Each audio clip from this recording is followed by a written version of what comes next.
The smell of fresh espresso and new hardwood floors hit me the second I walked back into the kitchen that afternoon. It was early October, one of those rare clear days in the Pacific Northwest where the sun actually stuck around long enough to warm the deck outside. I'd just finished a call with my operations guy, Riley Voss, the coder I'd poached from a Renton startup, and the numbers he threw at me still had me grinning like an idiot. Cascade Link had cleared another six-figure month. 7,000 active users now, spread from Seattle down to Portland and over into Boise. Not bad for a girl who started with a laptop and a prayer 5 months ago. The doorbell rang before I could even set my phone down. I knew who it was. Mom had left a voicemail earlier, voice all soft and careful the way she gets when she wants something. "We're in the neighborhood, sweetie. Thought we'd swing by." I almost ignored it. Almost. But something in my chest, maybe the same stubborn part that kept me coding at 3 a.m., back when my bank account had $73 in it, made me walk to the door anyway. Dad stood there first, Orion Blackthorne, shoulders a little slumped under his old Carhartt jacket, the one with the faded logo from his construction crew. Mom, Lyric, hovered right behind him, clutching a Tupperware container like it was a peace offering, probably her famous lemon bars, the ones she only baked when she was nervous. Nova hung back by the Subaru in the driveway, phone in hand, thumb scrolling like she was anywhere but here. They all looked smaller, tired, like the last 5 months had finally caught up and smacked them across the face. "Alexis," Dad said, voice rough around the edges. "Mind if we come in?" "Won't take long." I stepped aside. The living room still had that new house smell, lemon polish and the faint hint of the white paint I'd picked out myself. Mom's eyes went straight to the big island in the kitchen, the one with the waterfall quartz I'd upgraded after the second big payout. Nova actually let out a low whistle when she saw the floor-to-ceiling windows overlooking Lake Washington. The view was killer today. Water sparkling, boats cutting slow wakes, the Cascades sharp in the distance. We sat on the leather sectional I'd bought the week I closed escrow. Nobody touched the coffee I poured. Dad cleared his throat twice. "Kiddo, things have been rough. Bids on the construction side dried up after that big supplier hike. Your mom's hours at the district got slashed again. Nova's whole influencer brand thing hasn't exactly taken off the way the 150K was supposed to help it. We were thinking, maybe we could crash here for a bit. You've got 3 bedrooms going to waste. We wouldn't be in your hair. Nova could take the guest room, work on her content. It'd be family again." Mom leaned forward, eyes already glassy. "We're so proud of you, honey. Look at all this. You've done amazing. We could help with meals, the yard, whatever you need, just until we get back on our feet." Nova nodded without looking up from her lap. "Yeah, Lex. It'd be chill." The room went dead quiet except for the low hum of the fridge. I stared at them, one by one, and every late night, every ramen dinner, every time I'd swallowed their words from graduation day came roaring back. I set my mug down slow. "No," I said. One word. Clean. No yelling. No drama. Just no. Dad's eyebrows shot up. "Come again?" I said no. "You can't live here." Mom's mouth opened, then closed. Nova finally glanced up, confused. I took a breath that felt like it came from somewhere deep in my bones and let the whole story pour out, the one I'd never laid on them flat before because I'd been too busy proving it. It went back to graduation day at Husky Stadium, June 2025. The whole family packed into the stands, caps and gowns everywhere, that electric buzz of 4 years finally done. Nova and I walked across the stage minutes apart. Same business analytics degrees, same last name, Blackthorne. We'd been glued at the hip since kindergarten in Redmond. Same soccer teams, same sleepovers, same late-night study sessions in the dorms at UW. I thought we were a team. I really did. After the ceremony, in the big reception tent by the fountain, everyone was hugging and snapping photos. Dad pulled Nova aside first. I watched from a few feet away while he slipped her that thick cream envelope. $15,000. Cash. "For you to build something real, sweetheart," he told her, voice low but carrying. "You've always been the brilliant one.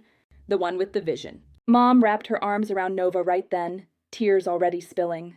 "She's more brilliant, honey," Mom said, looking right at me like it was just simple math. "We always knew it. This is her moment." I stood there with a warm plastic cup of punch in my hand. No envelope for me. No big speech. Later at dinner, the one fancy Italian spot in Redmond with the free breadsticks, Dad raised his glass. "To both our girls." His eyes never left Nova. Mom squeezed my knee under the table and whispered, "You'll find your way, Alexis." "You always do." That was my graduation gift, a plate of pasta and a pat on the head. I didn't argue in the car on the way back to Redmond. I waited until I was alone in my tiny Capitol Hill studio, the walk-up with the creaky floors and the neighbor who practiced saxophone at midnight. $73 in checking. A half-finished app on my laptop called Cascade Link that I'd been tinkering with between classes for 2 years. It was dead simple. Connect small Pacific Northwest makers, urban farmers in Ballard, soap makers in Fremont, artists out in Snohomish, with buyers who wanted transparency, real-time tracking, no middleman gouging. I'd built the bones during group projects and graveyard shifts at the campus coffee cart. That night I sat on my futon and made a promise to myself. No more waiting for their bet. I was done being the reliable sister who fixed everyone else's printer and remembered birthdays. I was going to build this thing from scratch. The next 5 months were pure grind. I started with cold emails at 6 a.m. before my part-time job. I hit every free startup mixer in South Lake Union, notebook in hand, pitching to strangers who mostly smiled politely and moved on. One investor in a pressed button-down told me flat out, "Kid, nobody needs another niche marketplace." I nodded, went home, and kept coding anyway. June Vale, my old roommate, the one who could sell ice to penguins, saved my ass more than once. She dragged me to a dive bar on 15th Avenue one night and made me demo the beta to Beckett Langford. Beck was ex-Amazon, mid-40s, flannel and gray beard, running his own logistics consulting gig. He poked at my laptop for 20 minutes, asked 3 sharp questions, then wrote a $3,000 check on a napkin. "My wife's lavender farm out in Carnation needs this yesterday," he said. Prove me right. That money bought me 2 months of breathing room. By month 2, I had 20 paying users. I quit the coffee job, lived on peanut butter sandwiches, and moved my office to the kitchen table. Month 3, I almost broke. Landlord raised rent again. Bank account dipped to $412. I got a rejection email from a big-name fund that called my idea too regional. I walked down to the corner store, bought the cheapest burrito they had, and sat on the curb letting it all hit me. Then I went back and coded until sunrise anyway. The turning point came in month 4. A local morning show ran a segment on sustainable shopping. One of my early users, a woman in Fremont making reusable beeswax wraps, got featured and name-dropped Cascade Link twice. Downloads exploded overnight. 400 users became 1,000 in a week. An angel investor from a women-led fund in Pioneer Square reached out the next morning. She wired enough for me to rent a real office in South Lake Union, a shoebox with windows that overlooked the water and enough space for 2 desks. I hired my first employees right after. Riley Voss, the quiet genius coder from Renton who could debug code in his sleep, and Tatum Reed, the marketing whiz who grew up on a Yakima orchard and understood exactly why our customers cared about knowing their farmer's name. We worked brutal hours. Thai takeout at midnight became our ritual. We toasted every new client with whatever cheap sparkling wine was on sale at the Safeway on Dennyway.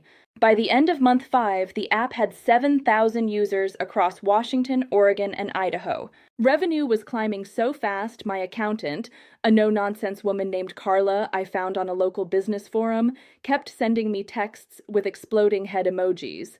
I closed on the Bellevue house the week the tech blog ran the feature, "How one UW grad built a 7-figure supply chain platform in 5 months." The headline stretched the numbers a little, but close enough. My phone lit up like a Christmas tree. Mom sent the link with 17 heart emojis. Dad left a voicemail I never opened. Nova sent 1 text. Now, here we were, sitting in the living room of the house I bought with my own money, asking to move in like it was the most natural thing in the world. I looked at each of them and kept my voice even. You gave her 15 grand because she was more brilliant. You gave me dinner and told me I'd figure it out. I turned that dinner into this, into a company that employs 6 people, into a house with a deck I sit on every morning watching the sun come up over the lake. I did every bit of it while you were still cheering for Nova. And the second you see I made it anyway, you want the guest rooms and the view and the life I clawed together on my own? Mom's eyes filled up for real. She dabbed at them with the corner of her sleeve. Dad's face went through about 5 shades of red before settling on something closer to gray. Nova stared at the coffee table like it owed her money. "I love you guys," I said. "I do." But love doesn't mean I hand over the keys to the kingdom I built after you handed me scraps. Come over for dinner. Come for holidays. Sit on the deck and drink coffee with me if the sun's out. But living here? Sharing the empire I earned while you were betting on someone else? That's a no until you can look me in the eye and admit you would have given me the same envelope if I'd been the brilliant one that day at graduation. Nobody argued much after that. Dad tried once, "We're family, Alexis," but the words died halfway out. Mom hugged me tight at the door, whispering, "I'm sorry," like she was testing how it felt. Nova gave me a small, tight nod on her way out. I watched the Subaru back down the driveway and disappear toward the bridge. Then I walked back through the house, past the kitchen I'd designed, past the office nook I'd set up for late-night strategy sessions, and out onto the deck. The sun was still warm on my shoulders. I sat in one of the Adirondack chairs I'd bought with my first real bonus and just breathed. 5 months. One graduation. One dinner instead of 15 grand. That's all it took for the whole script to flip. It hurt like hell in the middle of it, those nights when the doubt tried to swallow me whole, but I wouldn't trade a single second. Because I built this life with my own 2 hands, and nobody could ever take that away. The best part? When they finally knocked on the door asking for a piece of it, I got to decide who walked through. And for now, that door stayed closed. Family favoritism isn't just sibling rivalry. It's a well-documented pattern in developmental psychology that affects self-esteem, motivation, and long-term success. Studies show the less favored child often develops greater independence and resilience because they learn early that external validation isn't guaranteed. Alexis's journey mirrors real data on bootstrapped entrepreneurs, especially young women in competitive markets. Starting with nothing forces smarter decisions, tighter execution, and unbreakable grit. The real power move? When success finally arrives, you get to set the boundaries. You decide who earns a seat at the table you built. That choice, rooted in self-worth instead of guilt, is where true independence begins. If you're carrying the weight of being overlooked, remember, the dinner they gave you can still become the foundation for an empire. You just have to be the one who decides to cook with it.